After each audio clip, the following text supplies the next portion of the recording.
Mesdames et messieurs, bonjour. Bienvenue à ce diaporama consacré au coronavirus SARS-CoV-2 au Covid-19 et plus particulièrement à son mode de progression, son mode de transmission et par conséquent les moyens dont nous disposons pour faire face à cette pandémie et surtout pour limiter sa progression. Les coronavirus forment une famille de virus variés touchant aussi bien l'homme que l'animal. Leur nom signifie virus en couronne. Ils ont été identifiés chez l'homme dans les années 60. Ils causent des maladies émergentes, c'est-à-dire nouvelles, infections dues à des mutations du virus. Les coronavirus humains causent des infections respiratoires allant du simple rhume sans gravité à des pneumopathies sévères. Ils peuvent s'accompagner également de troubles digestifs tels que des gastro-entérites. Il existe 4 types de coronavirus connus depuis longtemps. Ces 4 virus causent des infections des voies respiratoires supérieures. Ces 4 virus ne causent pas de pneumonie. La première mutation du coronavirus remonte à 2002-2003 par le SARS, syndrome respiratoire aigu sévère, qui a touché 8095 personnes et qui était la cause de 9,6% de décès. La deuxième mutation concerne le MERS, Middle East Respiratory Syndrome, qui était en 2012, qui était à l'origine de 2494 atteintes avec 34,40% de décès. La troisième, c'est le COVID, Coronavirus Disease, COVID, qui est l'objet de notre diaporama d'aujourd'hui. Il faut savoir que la maladie à coronavirus 2019 ou COVID-19 est une maladie infectieuse émergente, c'est-à-dire nouvelle, causée par une souche de coronavirus appelée SARS-CoV-2. Le coronavirus existe chez l'animal. Ce virus possède la caractéristique de circuler entre les espèces animales. Quand un virus animal circulant chez les animaux provoque une infection chez l'homme, ce virus est considéré comme un constituant d'une menace potentielle de pandémie. Concernant le SARS 2003, l'animal en cause était essentiellement la chauve-souris et le civette. Concernant le MERS de 2012 en Asie, l'animal en question est essentiellement le chameau, mais également l'incriminé la chauve-souris. Mais concernant ce virus Covid 2019, l'animal vecteur reste encore inconnu. On a incriminé au début la chauve-souris, le serpent, le civette, mais surtout un invité de taille qui est le pangolin.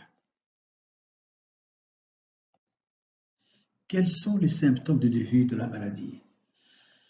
Les symptômes sont ceux d'un syndrome pseudo-grippal qui va associer essentiellement des symptômes systémiques ou généraux, à savoir la fièvre qui est presque toujours constante, les frissons, les céphalées et des douleurs musculaires, articulaires ou des courbatures. Les symptômes généraux systémiques sont souvent associés à des symptômes respiratoires, la toux qui est sèche dans la plupart des cas, épiproductive, l'éternuement, la congestion nasale, l'anosmie et la dyspnée. La maladie progresse très rapidement. Cette maladie est apparue en novembre 2019 à Wuhan, en Chine. Après uniquement 2 mois, l'Organisation mondiale de la santé a décrété l'urgence de santé mondiale. Le 28 février 2020, l'OMS porte la menace internationale à très élevé, son niveau le plus haut. Concernant le Maroc, le 2 mars 2020, c'est le premier cas notifié au Maroc. Le 11 mars 2020, l'OMS annonce qu'il s'agit d'une pandémie. C'est la première fois qu'une pandémie est causée par un coronavirus. Un mois jour pour jour, c'est-à-dire le 2 avril 2020, le Maroc compte déjà 630 cas dont 37 décès. La mortalité de cette maladie augmente avec l'âge, surtout au-delà de 60 ans. Chez les sujets jeunes, en particulier l'enfant, la mortalité est presque nulle. La mortalité également augmente en cas de comorbidité, en particulier cardiovasculaire, diabète et maladies respiratoires. C'est également que la mortalité était plus élevée chez les hommes que chez les femmes. Quel est le mode de contamination? Si on prend comme exemple la tuberculose pulmonaire, la contagion est directe et interhumaine par l'inhalation de gouttelettes émises par la toux. Ces gouttelettes, bien entendu, contiennent le bacille tuberculeux. Dans un local fermé, les gouttelettes peuvent rester longtemps en suspension dans l'air. Les bacilles restent vivants plusieurs jours dans l'obscurité. La lumière directe du soleil détruit les bacilles. Donc, il y aura des gouttelettes qui sont inhalées par le patient et d'autres qui vont rester dans l'air pendant plusieurs jours même dans l'obscurité.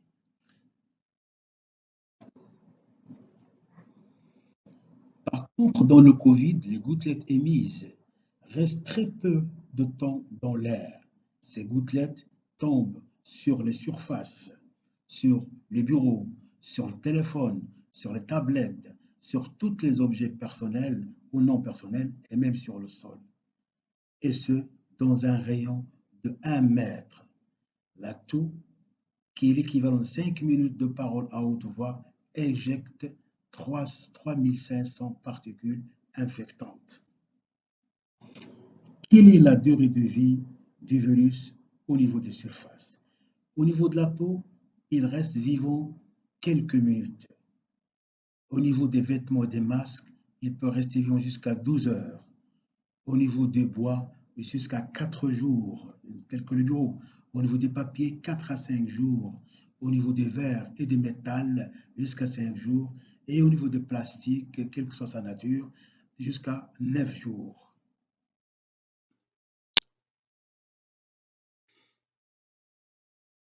Il existe deux modes de contamination. La contamination directe, telle que l'éternuement, la toux, le contact direct avec le patient, saluer de près, embrasser ou même serrer la main.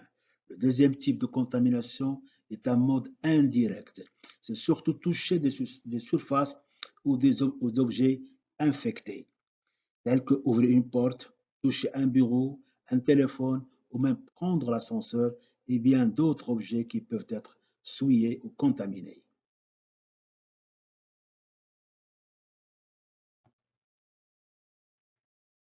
Concernant le mode de contamination directe, il faut bien entendu éviter les foules, éviter les rassemblements et respecter la distanciation sociale, mettre 1 mètre plus entre chaque individu et chaque personne. Éviter également le contact direct avec les patients, éviter de saluer de près, éviter d'embrasser et éviter également de serrer la main. Concernant la contamination indirecte, chaque fois qu'on touche un objet ou une surface susceptible d'être contaminée, il faut tout d'abord éviter de toucher la bouche, le nez et les yeux. En attendant, il est bien entendu recommandé de laver les mains. Laver les mains avec de l'eau et du savon. Se laver les mains régulièrement avec de l'eau et du savon pendant au moins 30 à 40 secondes avant de manger ou de préparer à manger, avant de mettre ou d'enlever des lentilles de contact, après avoir éternué, toussé ou craché ou s'être mouché, après chaque retour à domicile, après chaque contact avec une personne malade et après avoir retiré le masque. Si l'eau et le savon ne sont pas à proximité, il faut utiliser des solutions hydroalcooliques. Les solutions hydroalcooliques sont des solutions antiseptiques cutanées à séchage rapide possédant des propriétés antimicrobiennes, antifongiques et antivirales. Mais sans pouvoir nettoyant, il faut les appliquer sur une peau saine, sèche et propre. Le masque est également un moyen efficace pour lutter contre le virus. Concernant le masque chirurgical, il doit être porté en priorité par le patient. Il prévient la contamination de son entourage, de son environnement. Il est efficace pendant 8 heures. Il est recommandé de changer dès qu'il est humide.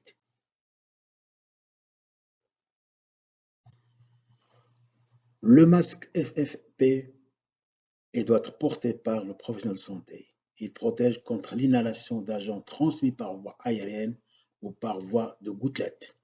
Il y a 3 classes de masques respiratoires jetables, FFP1, 2 et 3. Il est efficace pendant 8 heures.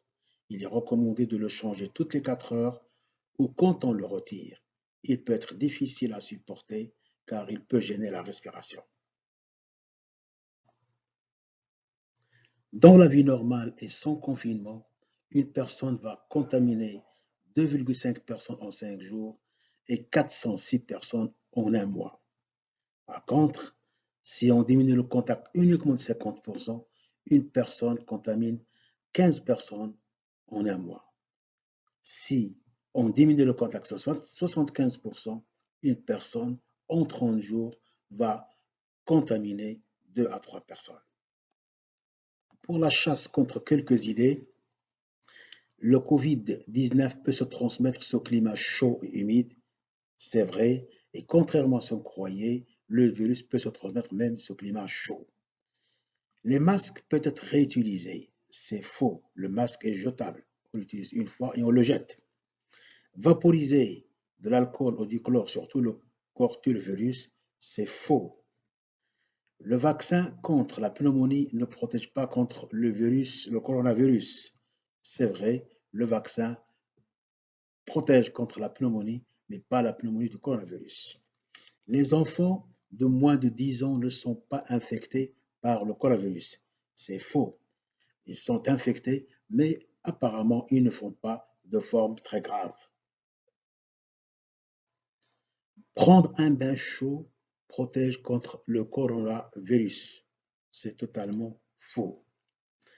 Les sèche-mains ne sont pas efficaces pour tuer le virus.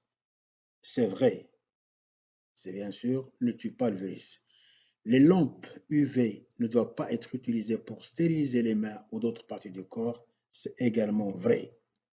Les personnes qui reçoivent des colis de Chine ou d'une autre région endémique ne risquent pas de contacter le coronavirus. Bien entendu, c'est tout à fait vrai. On peut recevoir un colis sans être infecté. Rincer régulièrement le nez avec une solution saline protège contre l'infection par le coronavirus. Ça, c'est totalement faux. La consommation d'ailes protège contre le coronavirus. Rien ne prouve cette efficacité, c'est également faux. L'huile de sésame ne tue pas le nouveau virus, le nouveau coronavirus. C'est totalement, bien sûr, c'est vrai. Et aucune médication spécifique n'est recommandée pour prévenir l'infection par le coronavirus. C'est également vrai. Quels sont les moyens qui sont mis à notre disposition pour limiter la progression des virus? 1. C'est le lavage des mains avec de l'eau et du savon pendant 30 à 40 secondes. Si l'eau et le savon ne sont pas à proximité, une solution hydroalcoolique peut faire l'affaire. Tousser et éternuer dans ses manches. La distanciation sociale est une solution efficace, ainsi que le confinement. Est-ce qu'il existe un médicament efficace? Oui, ce médicament, c'est Darcom. Dans la DCI, c'est rester chez vous. Merci.